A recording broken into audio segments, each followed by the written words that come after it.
Hello, Namaste, Jai Swaminarayan. Welcome back again to my channel, Deep's Home Life. Hi, my name is Deepa and today I'm sharing a recipe called Paneer Paratha. So let's start.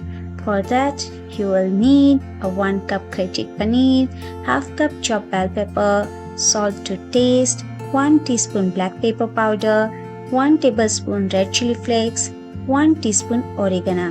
That's it. This method follow as you can see.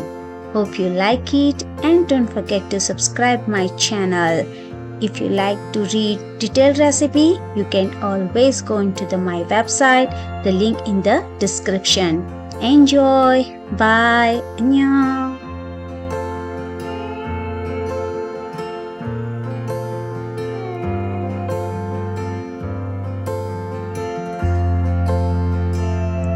Oops, forget to mention mozzarella cheese.